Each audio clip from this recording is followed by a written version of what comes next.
Yeah, that sounds right. You can't find them anywhere. Hmm.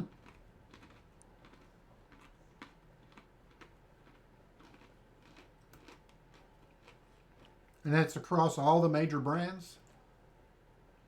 That's almost all of them. Corsair. Trying to think of the other ones. Was it PNY? Yeah, Corsair, G Skill, like the Trident. Because I think I have the Rip Jaws in my computer right now. Yeah, two Well, sticks of 16 at Best Buy is $500.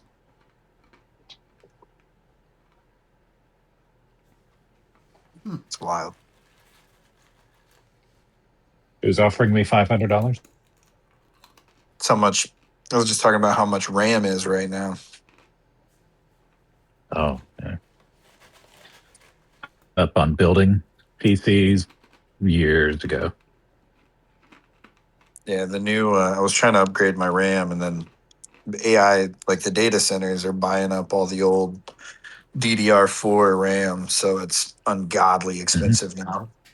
Because nowhere is technically making them anymore since they moved all to DDR5. Yeah.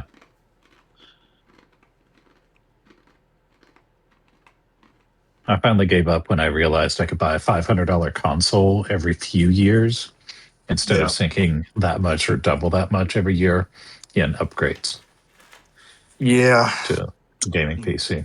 Because nowadays, when you can just put a key mouse on a gaming console, yeah. My like buddy does the that with his advantages of Xbox. a PC. Which Xbox is making that weird console PC mix that's coming out next. I haven't seen that. It's like a it's like a midway between a console and a PC. And they're going to charge outrageous for it, but Why are Steam Decks so expensive? I don't know. I mean, Limited I don't production, remember. maybe. I mean, even My even cousin just or a my uncle used loves Steam Deck his is still those. almost $1,000. I don't know. I'd really like to have one, but They can't. I mean, they can't be producing them in the same numbers as Nintendo or Xbox.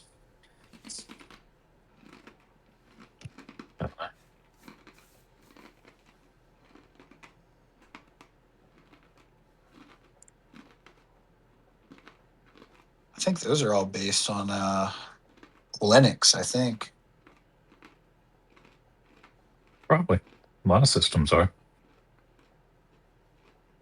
which it's just through the Steam OS or anything like that. Mhm.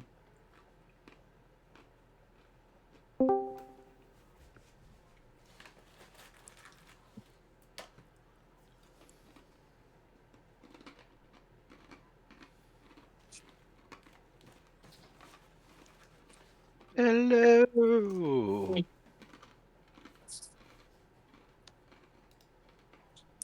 Force Ghost. What's up? What's up? First guest. Mhm. Good old Force Ghost. I don't even know why I have Fantasy Grounds open. Says we were. We can upgrade our level up our characters. I haven't done that yet. 11 of them. I'm up for what? Jared said he may use them somewhere someday. Oh, I don't have any characters to level up, so I'm just here for the epilogues. Should be good. Should be really good. Yo.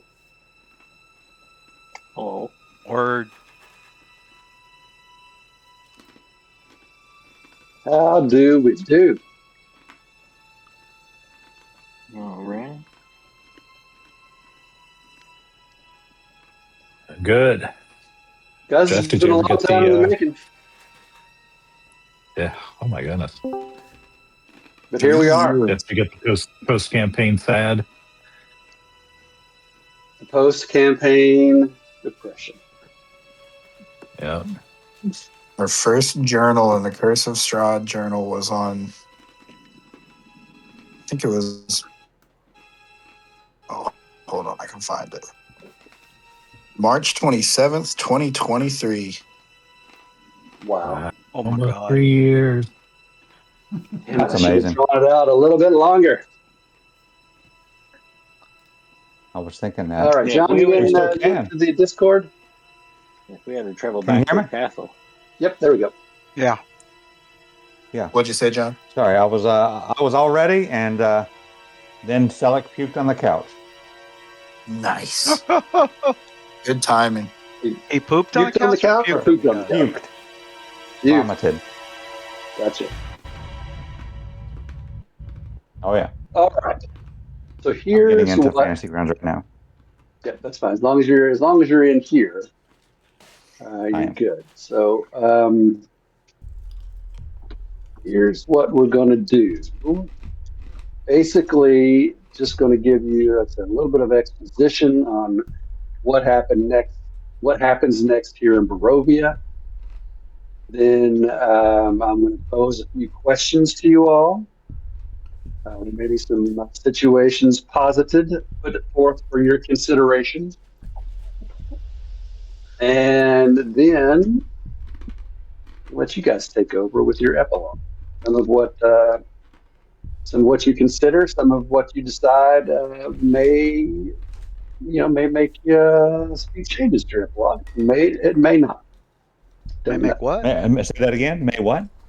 It may make you decide you want to change a little bit of some details of your epilogue as you lay it Mm-hmm. out, but it may not. So at the conclusion of your Titanic struggle,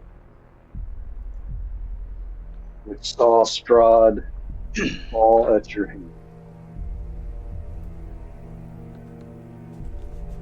surprise turned to rage in his face as he crumbled and fell and dissipated into the mist.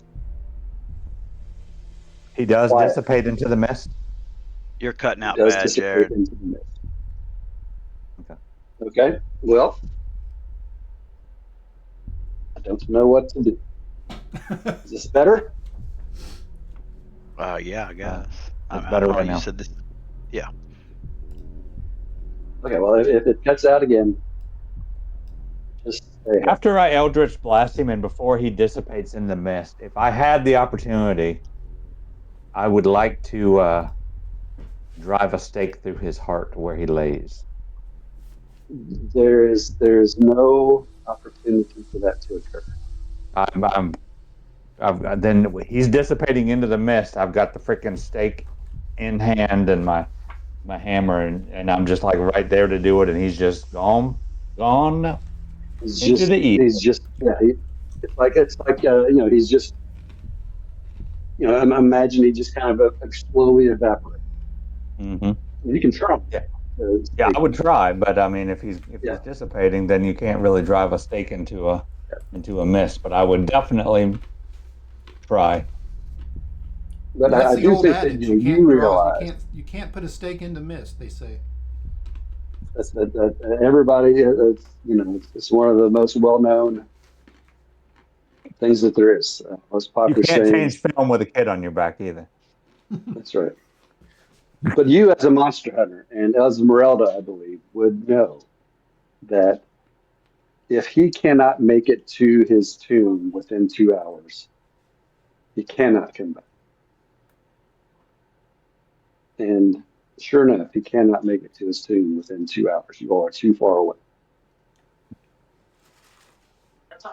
So you look around the husk of a town that was once Valaki. It is quiet. There are no living souls that you can see. Off in the distance, you do hear some wolves howling, but that is the extent of any sound. Maybe a little bit of a wind rustle.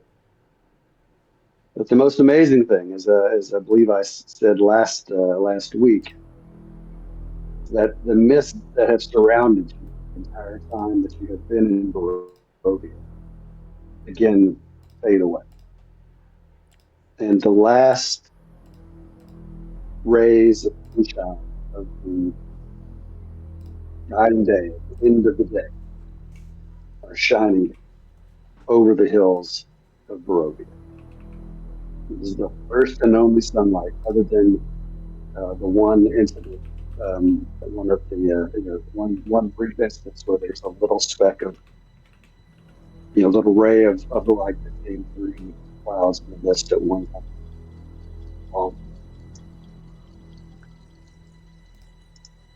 And night falls, and we assume we're down, bed down for the night.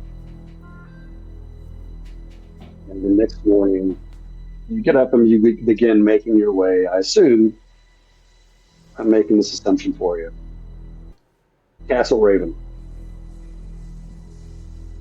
It takes you a couple days to get there, and a couple days of beautiful sun, shining bright over the valley, over the forest, over the road, wherever you are, sunlight. And you hear birds, not ravens, but like songbirds. First that you have heard them. And you make your way after a couple of days to the hill where Castle Raven lost it. And you begin going up the path. And you notice in your previous journeys here, the path was meticulously maintained. There were no stones out of place. It was a smooth, well tendered, well maintained path, the valley up to the gates of Ravenloft. But now you see trees that have toppled over. You occasionally have to work your way around. Stones that have come up from the ground. Ruts, big wide ruts that you have to leap over. And when you get to the top and you first see the Raven, it's never what you would call a pretty building, because it was always just surrounded in gloom. But it was well maintained, other than the cobwebs. You just changed, Jared. Your voice just got 100 times better, just so you know. Okay, I have no idea what happened. I didn't do anything. Okay. All right. Good job. Yep, I'm on top of it. And you see, though, like big bricks out on the side that have fallen away from the castle, and there's holes, and the gate is hanging, off. The hinges are busted on one side. One of the gate, sides of the gate is completely gone. It's just not there. And there's disarray and dilapidation, as though the will of Strahd was the only thing that was holding it all together for the last 1,000 years. Much like you would think of Sauron in the Lord of the Rings when he falls. You make your way inside, and it's much the same. The furniture is overturned, is off the walls, and slashed, and suits of armor have toppled and broken, and where there once had been crystal chandeliers and mirrors, whatnot. It's any glass is broken, and it is just a shell of what it was just a couple days ago. And you make your way down into the crypts, because I would assume that you want to make sure that any other vampires that might have been left inside are gone. You want to make sure probably that Strahd did not somehow get back. And you begin making your way through crypt after crypt, tomb after tomb after tomb. And you're going to find several things as you do this. Several things, but no undead. You find bones, you find traces of undead, you find other traces of dead, skeletons that probably were just people that had passed you over the years. But no sign undead creatures. But here's a few of the things that you do. A deck of illusions. Put all this into function.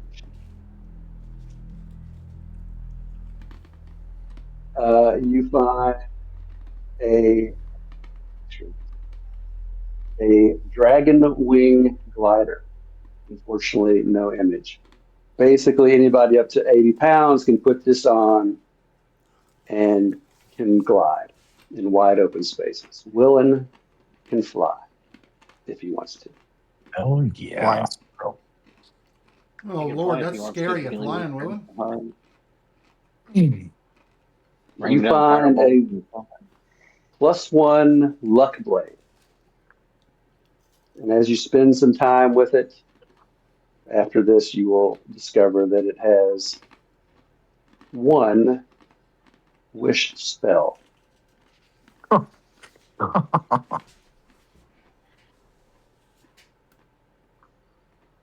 You find the tomb of Sergei Strahd's brother.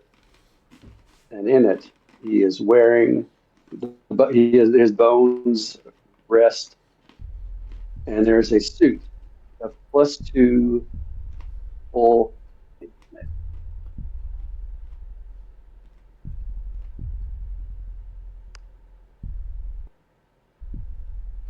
You find in another tomb, Reverend Raylan recognizes as what must be the tomb of Saint Markovia. And in it, a perfectly preserved thigh bone that looks like that. And it is essentially a mace of disruption. That could have been quite useful. You find a scroll of cone of coal, scroll of fireball, scroll of lightning bolt, a scroll of magic circle. You find a staff, an unusual looking staff, solid black, polished, but covered in ruin, which is a staff of power. Staff of power gives you +2 bonus to attack and damage rolls. While holding it, you gain a +2 bonus to armor class. And it has 20 charges with which you can cast the following spells: Cone of Cold, Fireball, Glow with Invulnerability, Cold Monster, Levitate, Lightning Bolt, Magic Missile, Raise Enfeeblement, Wall of Force. You can also use a action to break the staff over your knee or against a solid surface, which will basically cause an explosion. And it could, has a 50% chance of instantly transporting you to a random plane of existence. Avoid such. Nice. Otherwise, it would take 16 times the number of charges. Um, 20 charges remaining, you'll take 16 d20 force damage from the explosion. So it can be quite powerful. Hold that. And in one, Death ward, or a death word. what's that? The death ward bomb. You have death ward, you just Yeah, walk yeah, up and blast absolutely. everybody, and then you're like, all right, I'm good. You accumulate enough jewelry, gold, silver, electrum, things of that nature to total 10,000 gold pieces.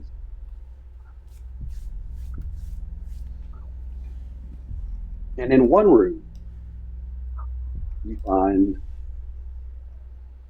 not in a tomb, not in a sarcophagus, not a coffin, just laying in the room, almost thrown in the corner. A small skeletal shape, not much bigger than William, clad in chainmail, holding a book and a quill. And as you take a look at this book, you realize that it's a journal. And in the first entries, there's talk of his beautiful wife and his young baby boy. The pride and joy of his little young son named. Yeah. And then an entry later about how he is so disappointed that he has to leave. He has been called away by his liege lord to possibly have to defend their barony. In a later entry, I don't know how I got here. I don't know how I became trapped in this land of mist. I am not alone, however, as I've met new companions. Any details how this land was ruled by a vampire named Strahd, who had apparently brought him here along with his other new companions.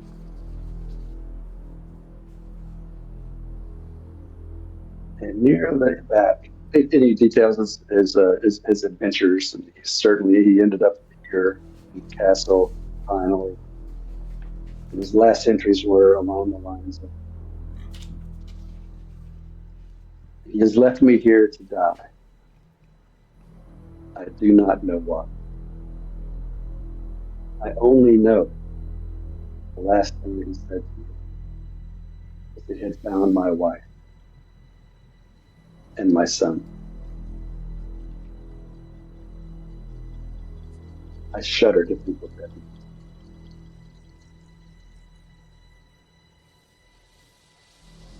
And folded in the back of the little note that says, "My dear Willem, we have been watching you for some time. Know that it was I who killed your father, and know that it was I who took your mother." Strahd from Zarevich.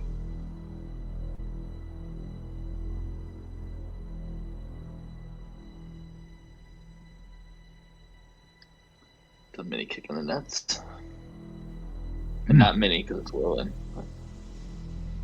And then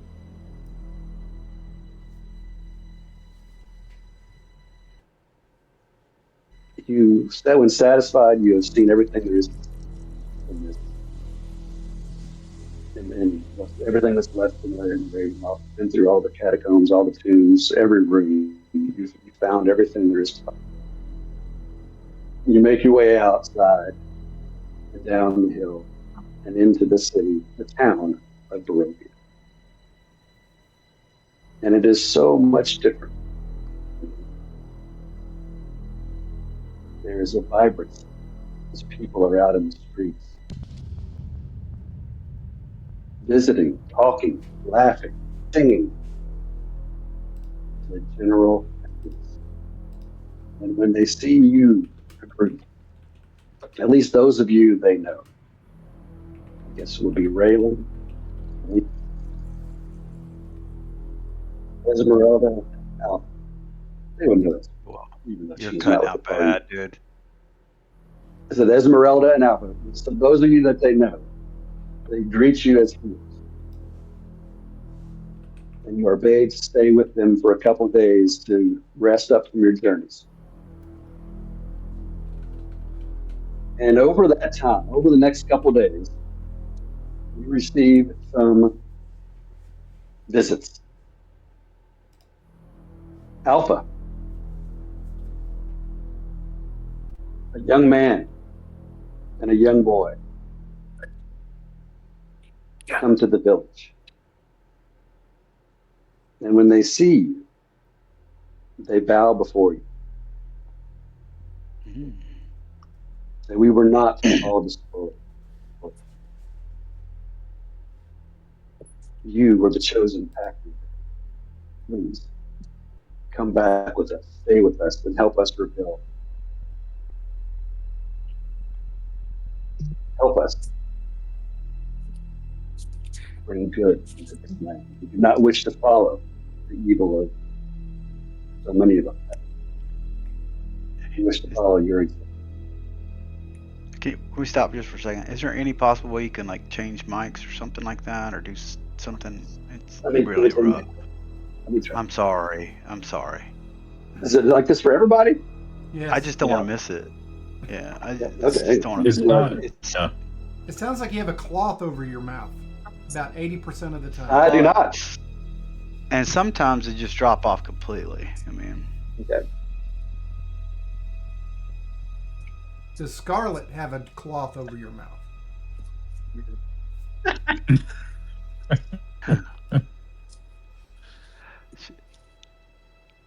All right. How's this?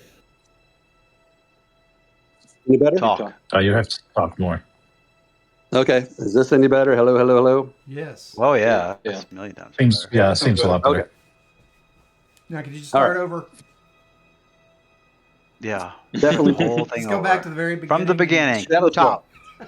Take it from the top. You are sought out by dusk elves of the Yester Hills.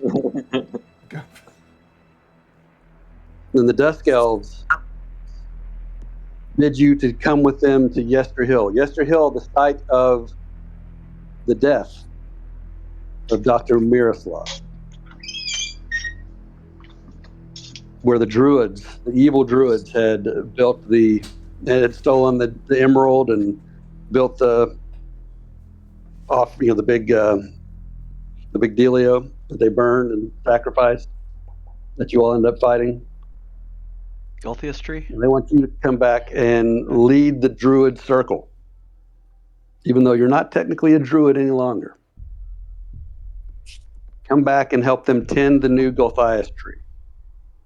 Bring it to the light, bring light and goodness to the valley.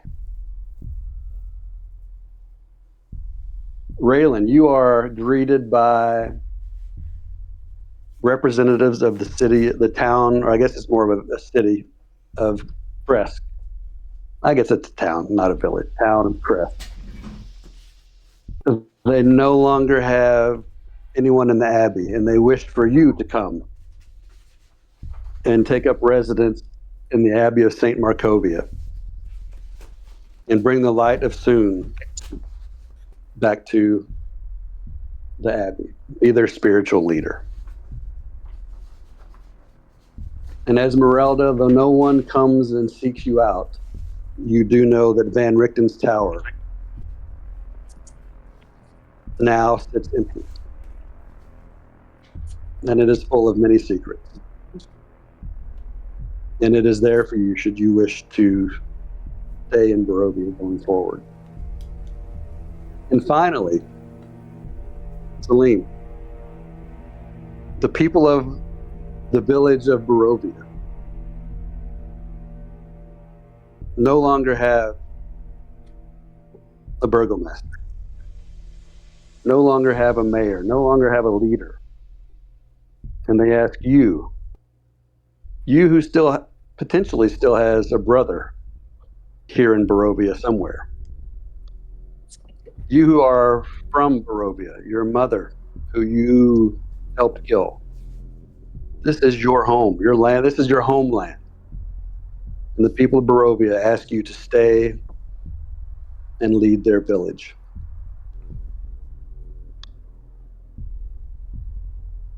Now I'm going to leave it to each of you to do your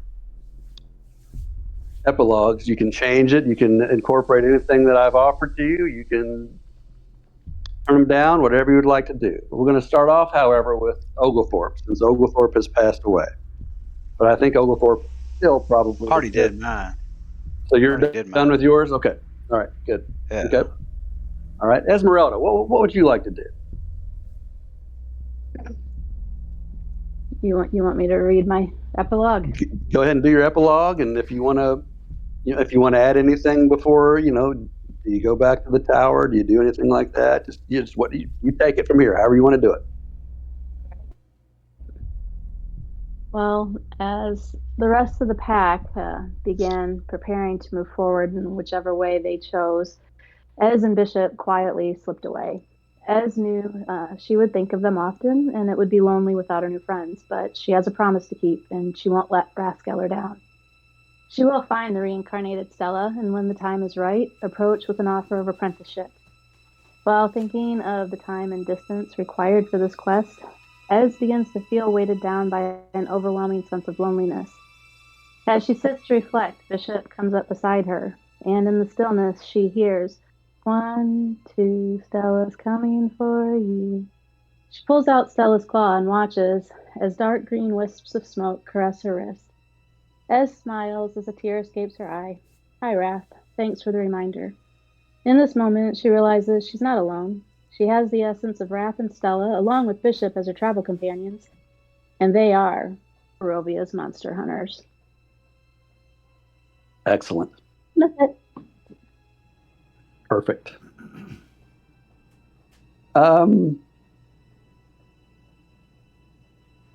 Shadowslav.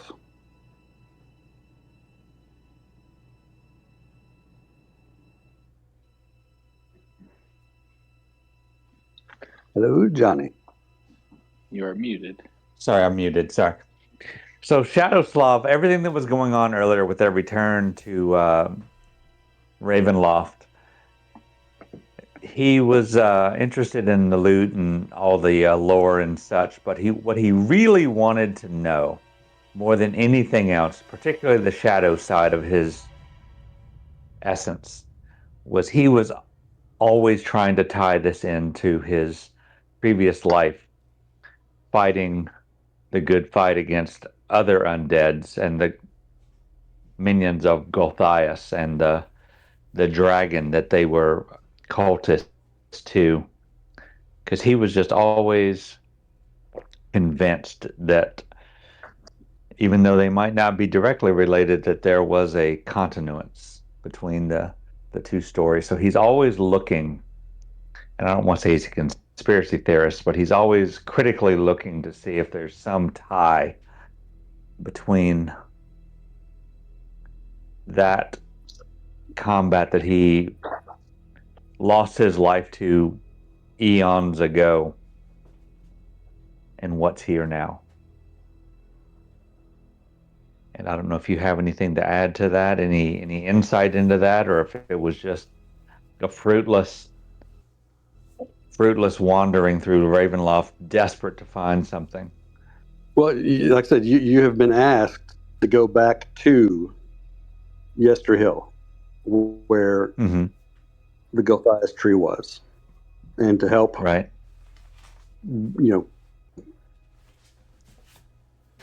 Renew that area. So there's a Mhm. connection. What that connection is. It's that there's that connection to that Gulthias tree in Barovia. So, is it a? Can you say for sure Okay. Well, exactly why?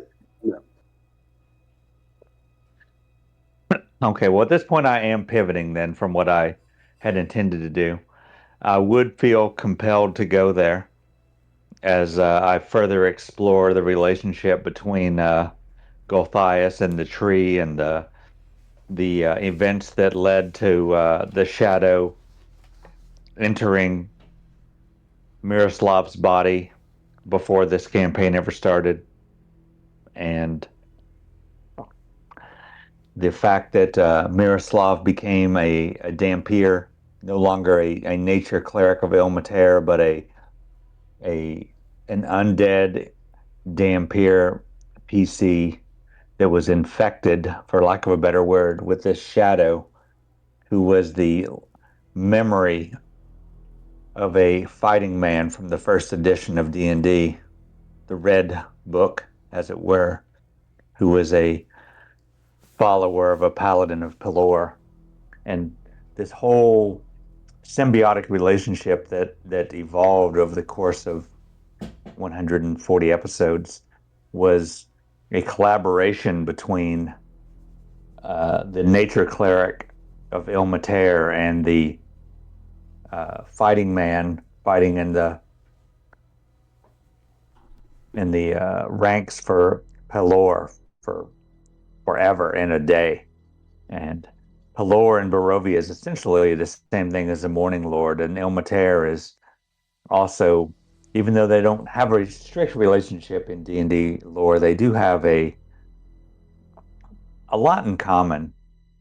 You might think of Pelor as being the sword and Ilmater as being the shield, and one being the offense and one being the defense. Oh shit! Everything just turned off for me. Oh. Um,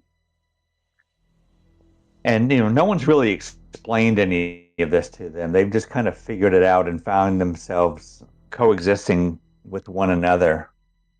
And on the one hand, they are undead of a sort, but they're also their entire identity is linked to the loyalty that they feel between Ilmater and Pelor, who both absolutely abhor undead.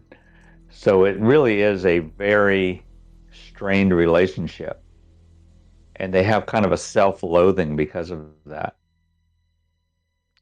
And I think what they would like to occur, if it were possible, if Ilmater or Pelor or either one or both could either terminate their relationship, but they don't know if that would mean then the death of their symbiotic PC, or if they could somehow split and resume their previous personhood in the future. But I think they would feel compelled to at least go to this calling that you have put in front of them at the Gulthias tree and see if there's any answers there. And they are both loyal to their respective deities, but they haven't had a lot of. It's been kind of a one-way road for both of them. I mean, they've been very loyal to Pelor and they've been very loyal to Ilmater, but they haven't heard much feedback from either one of them. It's been kind of a thankless loyalty up to this point, and they're very stoic in that loyalty. But it doesn't mean that they don't wish to be other than what they are. So I think that's where I'll leave it. Okay. Alpha. Okay. Well, first, I'm going to go back to the pack. Who all is still alive? Just a small group. I know that we got a mill out. I don't know if he got out of the castle or not. No sign of him, but there are a couple of very young, and like the like boys and girls under 10, like two or three of those. One, a couple in their early teens, and maybe one or two in their late teens. So there's half a dozen, and they're 10 to 18 years old. Okay. In that case, I'll go in front of them all. I'm going to have Willen stand beside me. Now, does And then I'll Willen go tell with them you? that. Yep. So Willen. Yes. Oh, Oh, sorry. So Willen will stand beside me and I'll just call out to them and tell them that I accept you all, but it is not for here. We're gonna take a long walk, but first we got to do a couple of things. All right, let me get them. So when I found him in Barovia, thin with grief, sharp with anger, a cub trying to roar like a direwolf, I did not save him. He saved himself. I just merely offered my hand.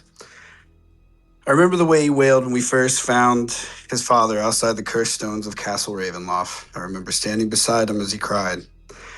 I remember lifting my muzzle to the moon beside him and howling, not for Strahd's defeat, not for victory, but for loss. We bayed under the gaze of Saloon, and I already knew that the pack had chosen him as surely as I had. The next morning, after making sure he was okay and letting it settle in, I asked him, "Well, little buddy, ready to go home?" I admit it simply, of course, because I knew, of course, he would come, but of course we would walk together. The thought of leaving him behind didn't occur to me any more than leaving behind my own shadow. I think that he thinks that was generosity, but truly it was just instinct. The closer we got to the clan, though, the more I grew fearful. I attempted to hide it the best I could, but I knew that Willen knew. He knew me better than anybody else at this point. A werewolf chief, cleric marked by moonlight, a simple furbolg who had navigated Barovia's cursed mist with his pack. I had faced vampires without trembling, but my own hearth fire made my hands start to tremble. But it wasn't just for myself, they also shook for Willen. The night that I told my clan the truth, I did not sleep. The illusion shimmered faintly over my skin as I sat alone on the edge of the clearing.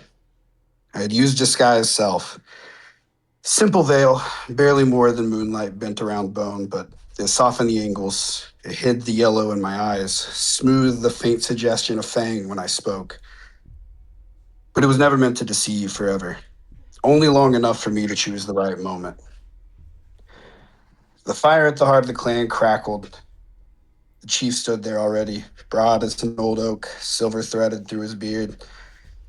He always knew something was different. Chiefs always seemed to know. You carry 2 scents, he said without turning. Furbolg and something that watches the dark. I stepped into the firelight.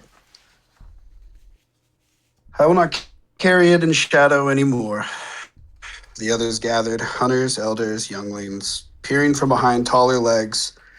I felt Willen out of the tree line, tense but trusting. I knew that he wouldn't interfere unless I faltered, and I knew that I wouldn't falter. I released the spell, and the illusion fell like mist at dawn. Fur rippled across my arms, silvered in the flame glow. My jaw lengthened, teeth catching light.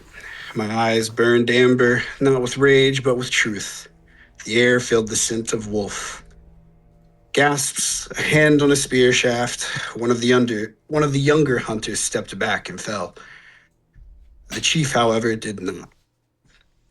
Werewolf, someone whispered as if naming a storm. Yes, I said, my voice rougher now, layered with a low growl that vibrated in my chest. Werewolf, cleric, son of this clan. A murmur, disbelief, fear. I lifted the moonstone and held it towards the sky. The clouds thinned as if drawn by unseen fingers. Pale light spilled into the clearing, cool and steady.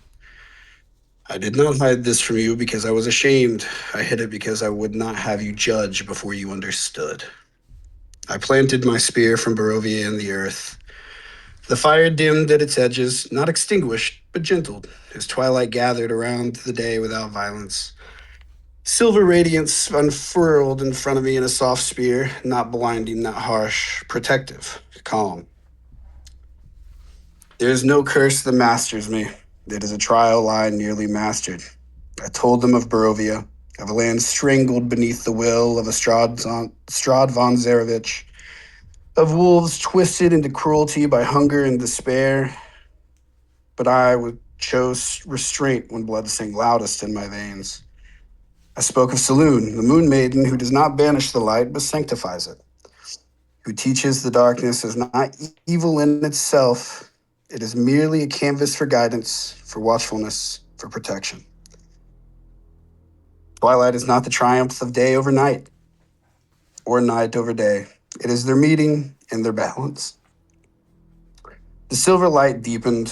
For a breath, the clearing felt as though it stood between worlds, neither full dark nor full day, but something wholly in between.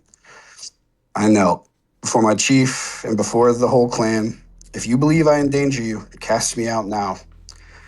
But know this, I have stood against monsters much greater than myself and did not bow. I have held grieving friends while the beast within me howled for violence, but I had chosen mercy. I am not ruled by wolf.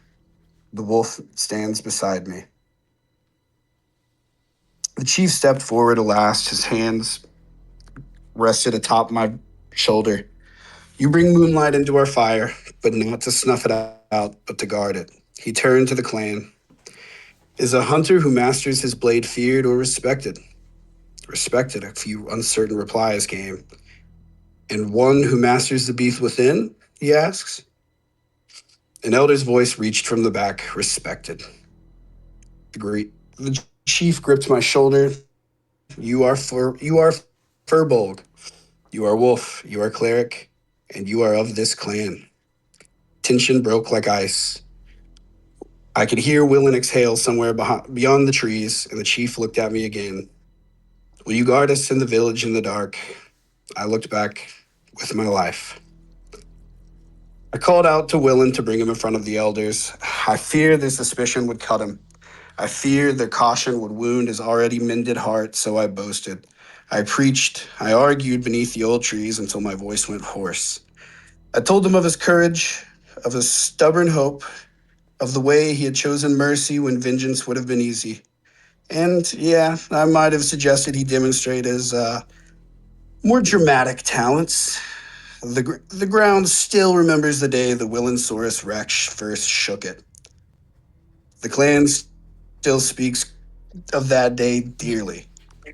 They laughed, they cheered, they accepted, but it was not the dinosaur that won them over. It was the way he stood afterward, awkward, hopeful, trying not to seem like he needed it so badly. The clan saw it as I had for the first time, finally. Willen became not only a brother of the clan, but an example. He showed the clan the opportunities of becoming more open and accepting of those who were lost. He always spoke kindly of Rathskeller, of Raylan, of Esmeralda, Jai, Shadowslav, Oglethorpe, Salim. He remembers them all and speaks of them as heroes, but he forgets that he became one himself. When the rest of the old pack and Willen had come, it was time to finally let Willen choose to become its own pack. He called it the Lost. I watched him wrestle with the truth. He had grown beyond my shadow. The cub had teeth now, not for cruelty, but for protection. He understood something even I had not fully grasped. The some souls do not need a single hearth. They need a door that is always open. And so the lost were born. Not as strays, not as charity, but as a promise. I would send them the young ones we found, the ones in the old pack to begin, half trained, half broken, uncertain where they belonged. Willen never asked their lineage, never measured their worth in blood or birth. Elf, orc, dwarf, human, it didn't matter. He only measured with one thing and one question. He would always ask them, will you stand for the one beside you? If yes, then you were part of the lost. Now the moon rises higher. My fur has started to begin to silver. The wolf within me has started to stir a little slower, but he still listens when the young ones laugh or howl from beneath the tree line. I think back to Barovia, to miss that swallowed whole villages, to the long road home where Willen would shift into wolf form just to track me through some foolish game. But he always found me. Even when I tried my best to disappear beyond trees and pride, he found me. And that is what he has done for the lost all these years. He has found them. Tomorrow he will place the helmet upon Shruel's head and step aside. He believes he is laying down his role, but he's wrong. An alpha doesn't cease to be alpha when he steps from the front of the hunt. He becomes the elder who watches the wind, the one whose quiet growl can silence a quarrel. If he asks, I'll tell him this. If he doesn't, I will simply stand beside him as the ceremony ends. And when the night deepens, perhaps we will walk beyond the firelight, shift beneath the open sky, and lift our howls once more to saloon, not in sorrow, but into gratitude. For past companions remembered, for brothers found, for packs built from the broken, for the lost who were truly never lost at all. Now, when I hear the howl amongst the trees, I no longer fear. I no longer jump to action as I once had. I no longer fear being dragged back to the mists. Instead, I smile with pride, knowing the lost are truly found. In the years since, the small trading village at the forest's edge has grown from a handful of timber huts to a bustling crossroad of caravans of river folk. Yet at every dawn, before the market stalls open and wagons creak to life, the villagers still lay their offerings at the old stone marker. Bread, salted meat, fresh milk, carved trinkets from grateful hands. Not tribute born of fear, but tradition born of trust. As the sun crests the trees, my furbolgs move silently through the mists, mending boundary wards, walking the trade routes, silently guiding hunters and blessing fields and saloons' fading moonlight before yielding them today. We are not rulers of the village. We are not its masters. We are its watch at twilight and its shield at dawn. And that has always been enough.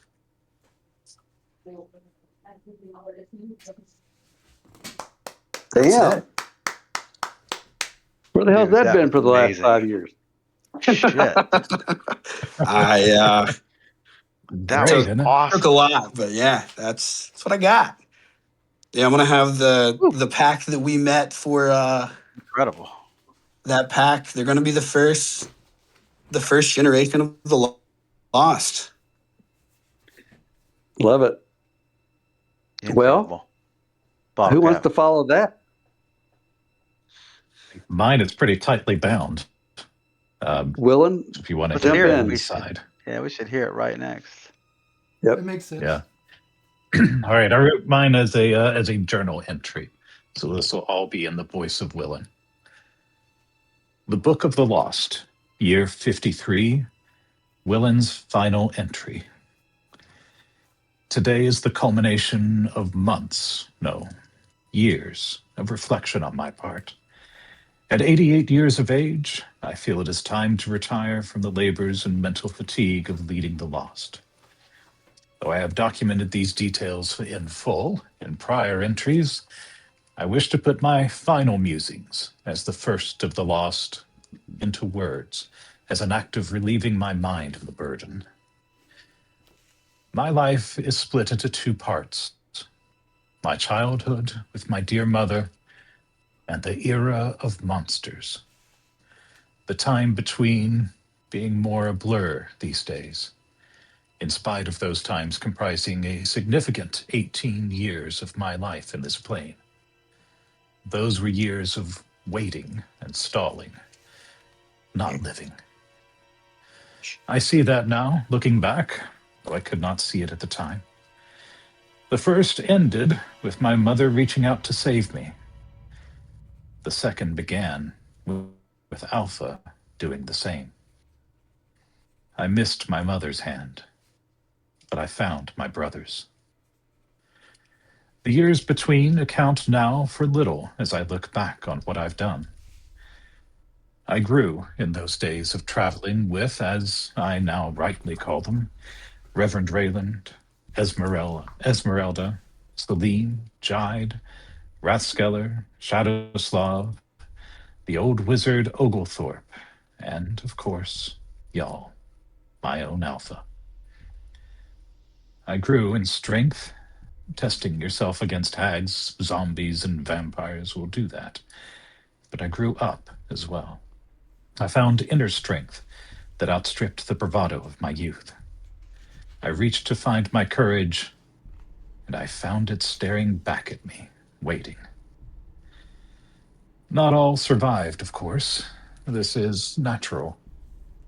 Raylan survived, thanks soon, and we had not the need to enact our plans for me to kill him so that he could return stronger. It was the plan, of course, but no one was like a friend. Esmeralda lived as well, as did Selim and Shadowslav. I know not of their adventures afterward, though they will find welcome at my fires forever. Alpha, my dearest brother, took me in. But I get ahead of myself. Whenever I encounter a sentimental moment, I say a prayer to any gods who will listen for the soul of Jide, who found torment after death. I know not to what plane Rathskeller or Oglethorpe were sent, but I pray they find peace.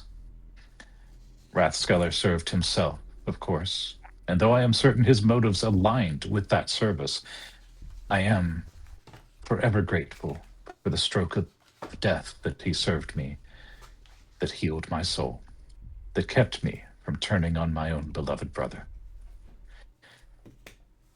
I feel fortunate to have survived to tell the tale to the younglings we find, to tell how the mighty monster hunter, Shadowslav, cloaked ever in darkness, instilled fear in the devil himself. How he had both the strength to cast down the mightiest of foes with a cantrip, and the wisdom to hold his action.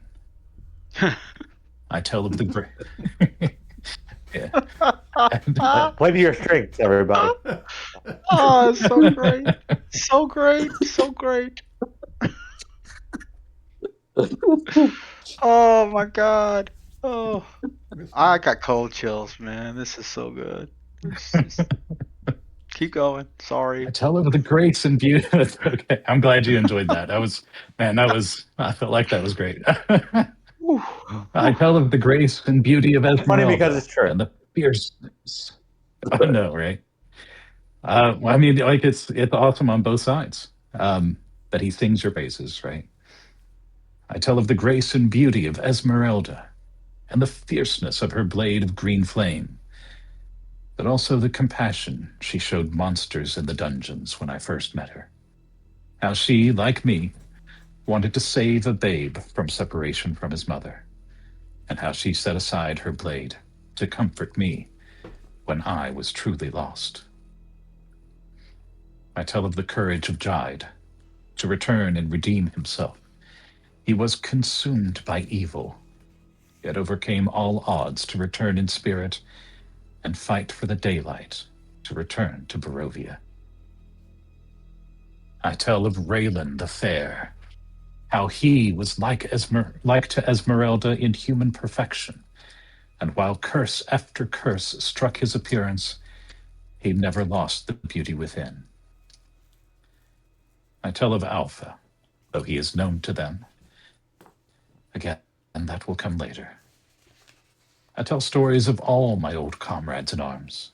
I am sure the younglings, the new-found lost, grow weary of these tales, yet the lessons seem to hold, and that is what matters after all. My friends have become their heroes, just as they were and remain mine. We survivors journeyed slowly but assuredly back to Castle Ravenloft, recovering our strength en route. No longer plagued by nightmares, we found the journey easy on our bodies, yet heavy on our hearts, as we dreaded what we might find. We'll not share here what the others found, as those details are not mine to give. As for me, I found my father. The spark of life having long faded from his skeletal remains, his face seemed locked in bone-deep sorrow. Upon reading his journal, it became obvious he had died in pain and torment. None of this kept me from seeing my beloved father in the ruin he had become. I cannot say nor even guess at why he was brought to Barovia. That ill twist of fate came before my own appearance in the misted lands of Strahd's dominion. I wish I knew. Whether the fates in their cruelty had this plan for me all along, or whether they twisted the flow of time in order to torment my soul. I cried. Gods, how I cried. I cried for my murdered father, my murdered mother, both at the hands of the devil himself from his own confession. I wailed while Alpha, Esmeralda, and Raylan comforted me, Shadowslav standing sentry while I held my father's remains. I cry still. For a time, I blamed myself, but we cannot blame ourselves for the evil machinations of others. He is buried outside the castle grounds, for I would not leave him in that place. That night I turned into a wolf. Alpha and I bayed at the moon in sorrow. The next morning, Alpha turned to me solemnly and asked, "Well, little buddy, ready to go home?" And I will never forget those words. The assumed togetherness, the lack of hesitation, the casual normality with which he proposed that we should travel together, as if any alternative were unthinkable for either of us, which of course it was. I stood over my father's grave of fresh turned earth. I swore to him that I would be good, and then we left. Though I still grieved, old wounds opened anew. The journey was pleasant. Often we journeyed in sunlight, and when we encountered mists, they were ordinary fog, and we found no difficulty traversing through them. No monsters lurked along our path. The only demons were those we were leaving behind, the ones that faded red mist upon Strahd's. The rathskeller in me, that spirit of self-serving vengeance, would have liked to turn their bodies into stone and bury them forever. But perhaps it's better we did not have that chance. The giant in me would have wanted to rage at them, but one finds it difficult to rage at vapors fading in the air as the sun breaks through the clouds for the first time in months. The farther we left them behind, the less they weighed on our minds. Alpha kept coming up with games to play. He would challenge me to balance myself walking a log or a fallen branch, or else he would play games that had me hunting for various plants and herbs, teaching me as I played. We would play hide and seek among the trees, and I would become a wolf when it was his turn to hide, so I could sniff him out more easily. Time passed.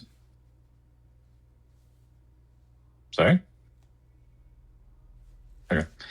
Time passed gently in those days of travel, sleeping under the stars and hunting for our meals, all the while trying to figure out where we were and how, by the gods, we would find the path to Alpha's home. Most days we moved forward, some we backtracked after a false lead. All the while, we grew closer, as brothers should. During full moons, I would keep him in check. As a wolf, if I could, bigger if needed. Finally, we found the path home. His old, my new, the Furbolg clan. I could sense Alpha's trepidation, uncertain of his acceptance as a wolf. I loved his transformation. It was obvious he was less certain how his clan would act. Each day we came closer, he spent more time in isolation. His playfulness more forced. Once we arrived, I recall the fervor with which my wolf brother fought for my inclusion in his clan. He told them of the glory of Saloon and his cleric abilities, which were great and useful. These things would help his clan to protect others, help them stay strong and survive. I certainly knew this well enough. In that moment, I again felt gratitude toward Rathskeller for saving me from the curse that would have led to a conflict, leaving either myself or Alpha dead at the other's hands. I am not sure which would have been the worst outcome. The clan, reluctantly, it seemed to me, accepted me into their camp. Alpha, knowing it would bring me humor, asked me to show what value I could bring. Needless to say, they were all quite surprised to find Willensaurus Rex stomping about. This earned me enough respect for the chief to offer me a place among them, an offer I graciously accepted, as graciously as I can, that is. However, Alpha's benevolence did not stop there. To him, I served not only as a valuable new clansman, but also a shining example, a potential for the clan. Like a true Alpha, he saw opportunity. By his arguments, and not without a little showmanship from me, the clan agreed to look for more lost ones like myself, to adopt them, train them, and bring them up as warriors and protectors. Whether he meant to or not, I will never know. But Alpha made sure that I not only had a home, but that I would not be an outsider alone. Saloon bless him for that. Years passed, and I was forced to mature. I took to training the younglings, as I called them, the newfound lost. We lost had a home, and our gratitude could not be overstated. We lived, trained, contributed, and experienced a richer life. Yet we were still outsiders, a mixed group of youthful participants consisting of elves and half-elves, orcs and half-orcs, dwarves, and more, in what was ultimately the Furbolg's home. Slowly I came to realize that we needed a home for ourselves, a purpose of our own. We were a group of mutts in a purebred pack. Alpha, the chief, and I agreed to separate, but to remain ever allied in the purpose of protection. But protection of the villagers would be the Furbolg's primary purpose. Mine was the finding and protecting of the lost. When found, the Furbolg clan would bring lost younglings to us. Our door, figuratively speaking, was ever open to them. And when needed, our trained lost would aid the Furbolgs in their service of protection for our neighbors. Alpha remained my closest companion and mentor, my confidant, my brother. The lost grew. Some lost came to us half-trained in magics or skills of their own. Others would need trained to defend themselves. All would be as fully trained as we could make them. But on each, no charge was laid to stay longer or do more than they willed. Most would stay. Others would leave to rediscover their former home if they could. Thus the lost clan came into its own. I hope Saloon and Alpha find good in what we've done. The Helm of Brilliance, still glowing with the opals, fire opals, rubies, and but 2 remaining diamonds that I left untouched since Strahd's death, rests next to me on my table. For the past 5 decades, it has served as my mark of office, the first among the lost. Today, I will place it upon the head of my successor, my half-orc lieutenant named Trull. I dare say it will fit him better than it did me. Tomorrow, after he is attuned to it, he will be the new first. I pray that the tradition of caring for the lost will not be forgotten. I pray that the need to do so will end. For myself, with age heavy upon my shoulders and memories heavy upon my mind, I pray for peace. Keep the book, Trull, as I have taught you. Keep it and the lost safe from darkness and safe from devils.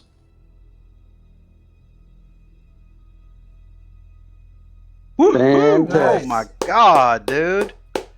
I love this game. I do. I love it so much. It's so good. I love James. I love Willen. That was amazing. Good God, dude. You should be a professional. You should, I don't know. Why are you hanging around us, man? Get your ass to New Everybody's got York. to start somewhere. Yeah, that's true. Man, that was so good. Whew. Incredible, man.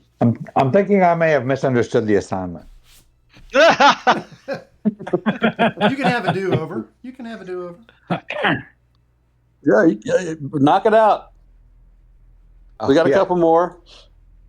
Yeah, I'm writing furiously. All right. Salim. Okay, so say this offer again. Basically, the citizens of the town of the village of Barovia, have asked you to be their leader, their burgomaster. Okay, and in the party sheet. But let's say, yeah, you can do whatever you want. In the party sheet, there's a set of armor. That's already been given? That we've already found that, or can I play that we haven't found that yet? Yeah, you found it. So now, well, you mine. found it. So I figured after It's we did mine. all this stuff, we can. If you want to take it and the party is agreeable to that, that's fine. It's mine. It's mine. Okay, we can roll off for it. You roll your ghost die. No, it's mine. It's mine. Go ahead. Well, I'd like to play this that we haven't found it. Just for the sake of this. Okay. Okay, that's fine.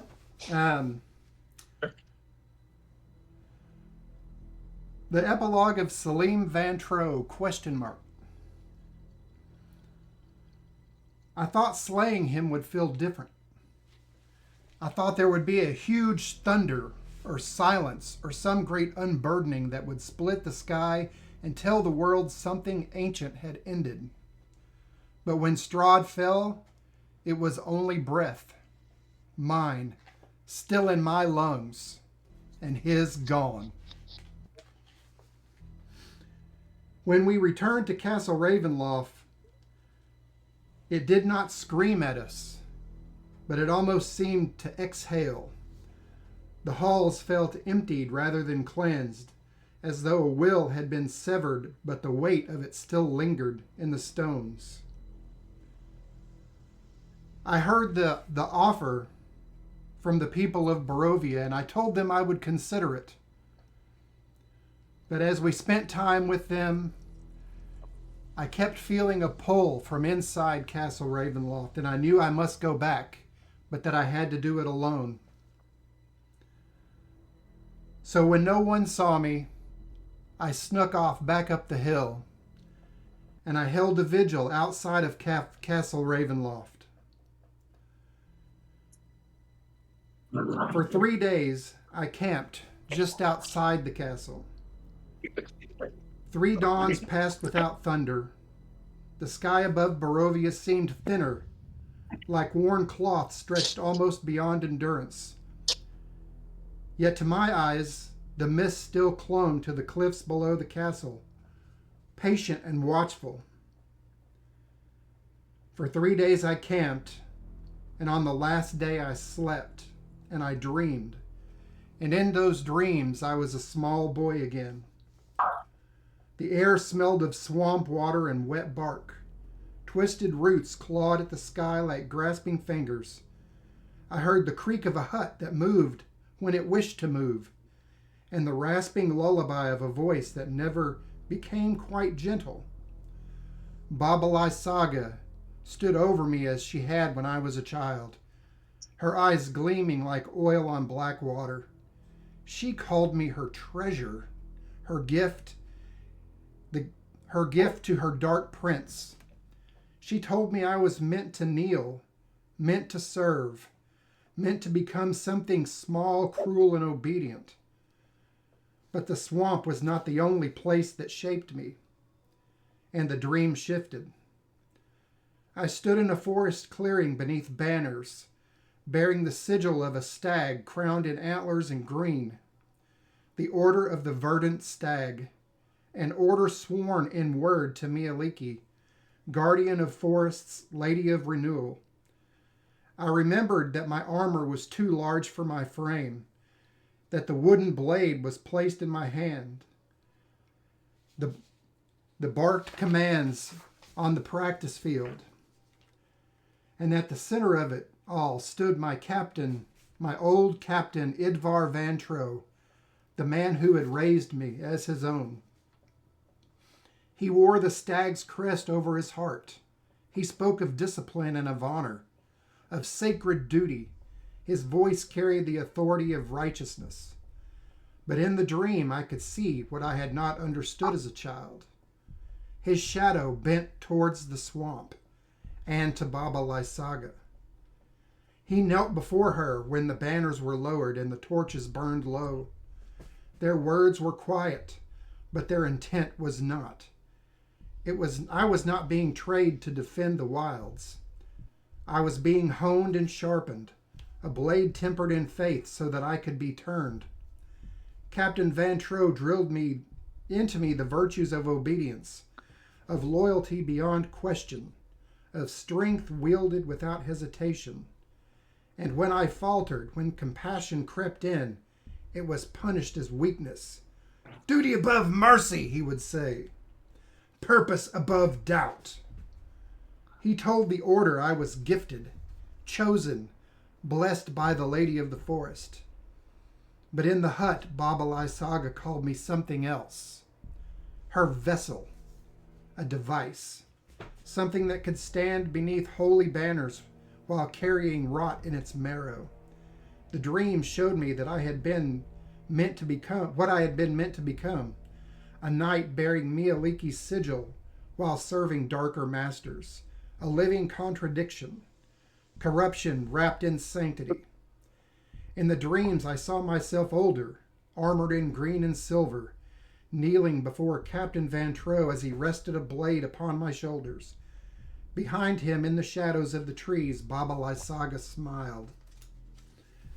They had planned it carefully.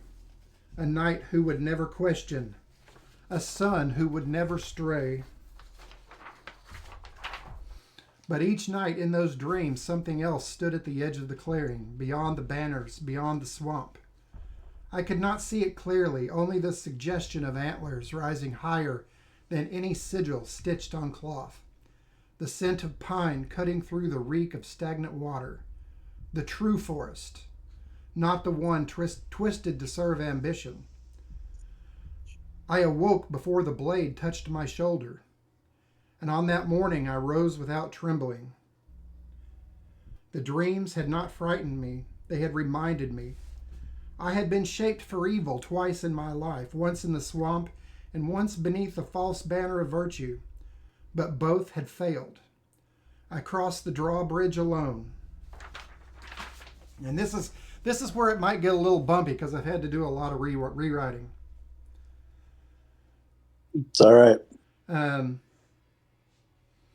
The call from deep inside the castle was strong, and I searched the hours. I searched the castle for hours.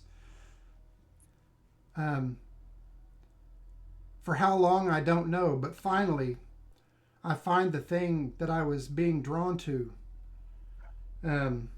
Shoot.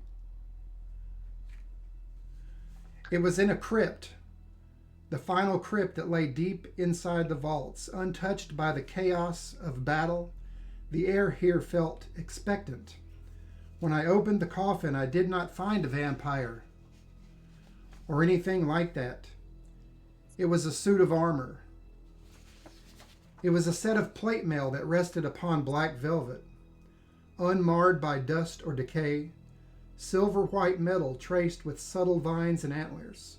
No Barovian smith had forged this. As I stepped closer, the air shifted and I smelled rain, living earth, a forest after a storm. And I felt her presence, but I did not speak her name or say a prayer. My oath to her was still fractured, a hollow seam where certainty had once lived. I reached out anyway, unable to hold myself back. The moment my fingers brushed the breastplate, warmth pulsed outward, not heat, but life, and beneath my skin something recoiled violently. The sores along my forearm flared open, veins darkening like cracks in the ice. This was the secret that I had never told the people that I had fought beside. A familiar whisper coiled through the crypt. You survived because of me. A memory of amber, stone, and slick water returned. Thecra's promise, endurance, and wrath that obeyed. I staggered, but I did not pull my hand away. I did not choose you, I whispered, but I had accepted her. The torchlight dimmed, my lungs tightened, as if to remind me who had preserved them. For one terrible moment, I considered keeping both the holy armor worn over holy rot, survival at any cost. But then the scent of pine deepened, wind stirred where there was no sky. The metal beneath my palm brightened like dawn filtered through leaves. Another presence filled the crypt, not as a voice, but as stillness, as roots pushed through stone. Thecra's corruption erupted across my skin. Black fluid struck the floor and writhed, trying to crawl back into me. Silver light spread from the armor in response, threading along my arms and across my chest. Where it touched the corruption, it did not burn me. It grew through it. Rot met renewal. Decay met life. And the life did not yield. The struggle tore through me. The infection twisted free from my veins in writhing strands, clinging desperately to bone and sinew. For a fleeting instant, antlers of silver light crowned my brow, and then the rot was ripped out. Not suppressed or contained, but removed. It struck the stone floor and collapsed into dry ash. Silence followed, a true silence. The sores were gone. The ache in my lungs vanished. For the first time since the Amber Temple, my body was wholly my own. I removed my battered armor that I wore since finding myself in this land piece by piece. Fire scorched, claw marked, scarred by fang and flame, it had served me well. It had seen Strahd fall.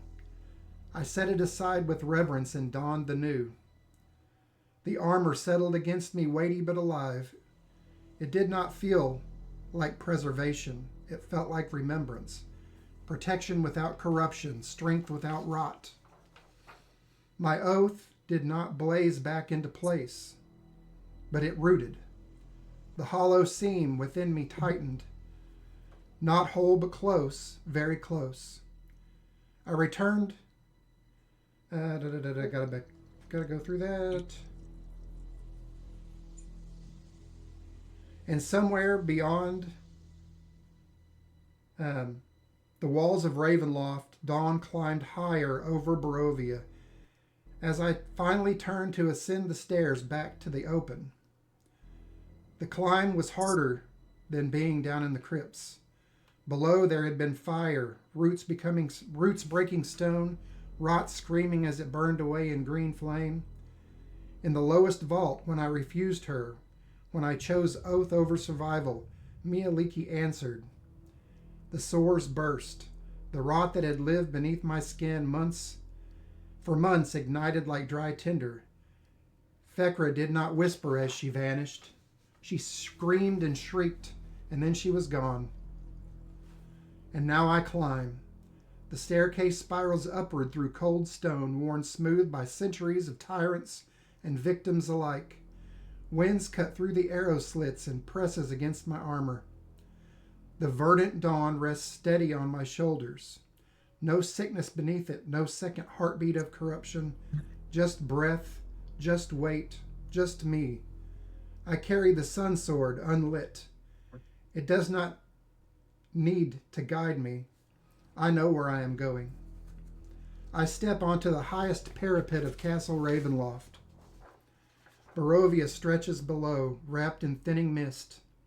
The forests are dark but not dead, the village small but standing. For the first time since I entered this land, the sky above the castle is open. No storm, no suffocating ceiling of cloud, only gray waiting for light. I plant the sun sword into the stone. It flares to life in my hands, radiant gold spilling across the parapet. The blade hums steady and warm. I remove my gauntlets. The wind is cold against my clean skin. There are no scars of rot left, no marks of bargain, only faint lines where pain once lived. I broke my oath, I say into the wind. The words are not accusation, they are truth. I despaired. I doubted. I chose power when I should have chosen faith. The wind presses harder, tugging at my cloak.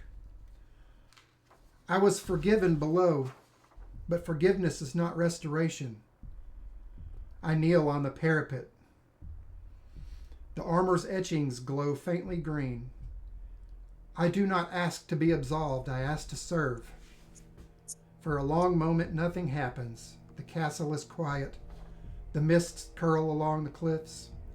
The sun sword burns in my grip, and then the horizon splits.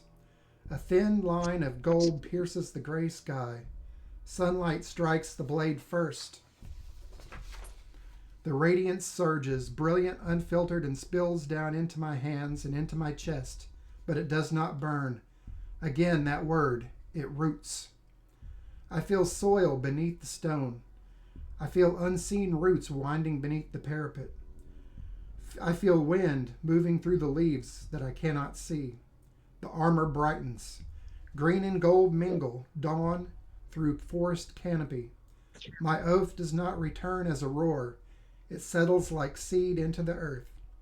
Guardianship, balance, protection without possession, strength without domination, to defend, not to rule, to endure, not to corrupt. I feel it align inside me, not a surge of power, but a steady center restored. The emptiness where rot once lived is filled not with fire, but with breath, with purpose, and I rise. The sun sword burns steady in my hand, brighter than before. Below, Barovia glows as sunlight spills across the land. The sunlight fully crowns the highest tower of Castle Ravenloft. I feel the oath settle into place, and then the warmth does not fade, it deepens. Wind rises around me, but it does not buffet. I hear it clearly this time. Not a whisper, not a suggestion, just a presence. You are no longer bound to a name born in pride, the voice speaks, and the sun sword flares brighter. The armor's etchings blaze emerald. I feel something loosen, not in my body, but in my history. Vantro, the wind breathes, was carried by you in disgrace. The world feels foreign in my ears, like a relic. You are not the son of that legacy anymore, and the wind strengthens. You are what you chose upon this tower. You are Dawnroot. The name lands inside my chest, not spoken to me, but spoken into me. Dawnroot.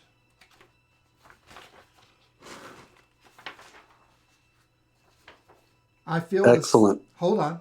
I'm sorry. I had to Oh, turn I the thought you were page. done. Sorry. I feel the I thought you were done, syllables too. anchor. My past does not vanish, but it no longer defines me. The stains of Captain Idvar Vantro's crimes fall away like dead bark, and then the warmth shifts, not upward, but outward, into purpose. He remains, the voice purrs. I do not need clarification of what I must do. Captain Idvar Vantro, my father, the man who betrayed sacred ground, who cut forests for profit, who sanctioned hunts within protected groves, who ordered men to burn shrines to clear land. He profaned what was mine, the wind murmurs. There is no rage in it. You will return. The command is not coercion, it is a calling. You will stand before him, not as son, and the sun sword hums. You will stand before him and remind him of the oath he made to me and of the oath he broke. The wind settles, the armor dims to steady green.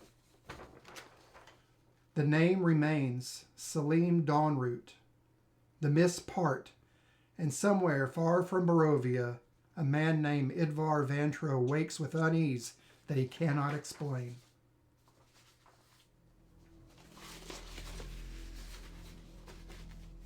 Awesome. Sorry that was so long. That's fantastic, Incredible. Jeff. That's Oh, all yeah. right. They're all long. That's great. They're all long. Um, That was amazing. but I tell the That was amazing, people of dude. Barovia that So you're new. that I'm going to accept their offer, but I will need time, and then I'll come back, and that I will not take the role as a leader, but that I will lead them without holding that mantle. All right. Cool. Excellent. Sweet. That was fantastic. Awesome. Well, Trying to last, cover all the bases. but certainly not least, Reverend Raylan.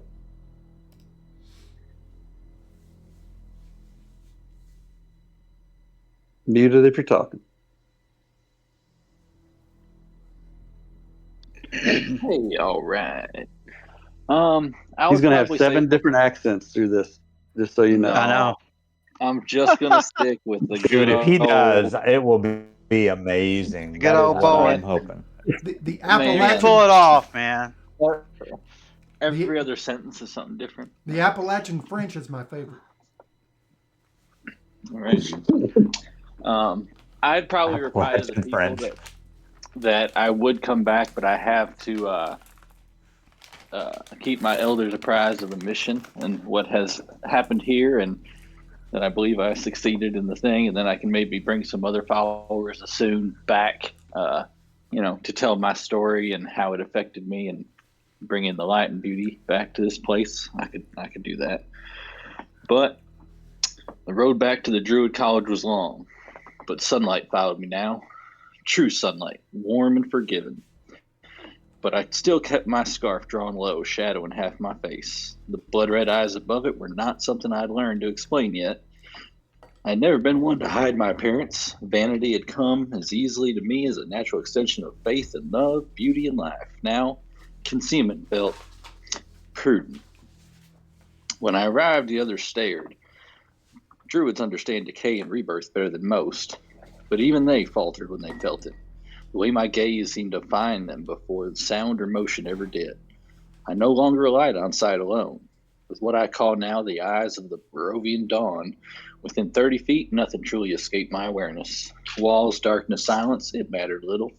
I knew where life stood, where it moved, where it breathed. A gift, yes, but one that did come at a cost.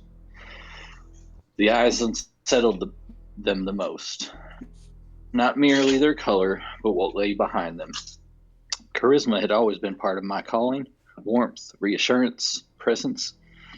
That ease is harder now. People listen, but they hesitate. Something in me reminds them of the grave before it even reminds them of love. I feel it when they speak, and I feel it when they look away.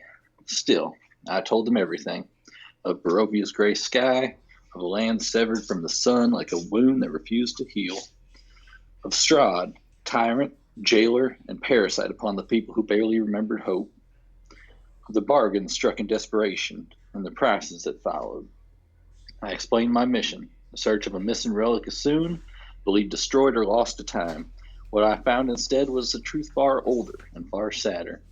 The relic had never been an object at all. It was a spirit, Titania, a fragment of Assoon's divine essence torn away and sealed within Barovia's darkness, bound there by Strahd's unending hunger and the land's eternal night.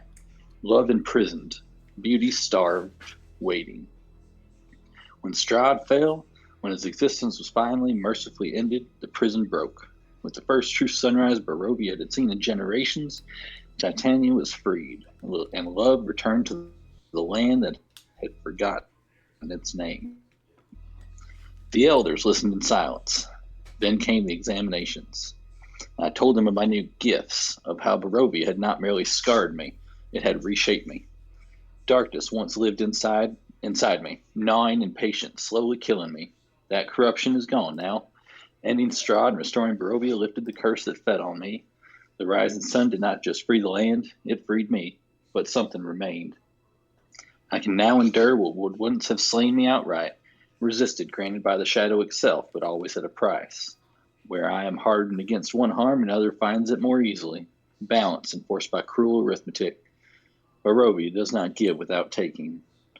And then there is death. 3 times, no more, I have been promised return. When my body falls, my spirit will claw its way back, rebuilt by forces I do not fully understand. Each rebirth cost me something tangible. My missing teeth are the tally marks of these resurrections, already paid for in advance. A strange accounting, but an honest one. When the final reincarnation is spent, the debt will be settled, and my teeth will return to me. Vanity restored. I love it. Vanity Sorry. restored is it's fine. Vanity restored as if the land itself acknowledges the bargain is complete. Vanity aside, the price is worth it. My druid friends, ever practical and kind, crafted magical dentures to ease my unease and return some of the measure of confidence. They fit well, enchanted not just to function, but to reassure. A small kindness, but one that mattered more than they realized. The elders did not recoil. They called my survival a sacrifice worthy of reverence. Not corruption, but consequence. Not damnation, but endurance. I am proud. Proud not of battle, but of healing. Proud not of power, but what is preserved. Proud that even when love was tested by despair, I did not abandon it, even when it changed me. I've told the elders and Soon herself in prayer that I remain willing. If there are other lands swallowed by shadow, places where love has been forgotten or imprisoned, I will go. I walk with darkness now, but I carry the sun within me, and I know without a doubt what happens when it finally rises. A little bit of a character theme going forward. A healer who has died enough times to understand the cost of mercy and still chooses it. So I have a little future prophetic. The first time Raylan dies again, the sun will not be present.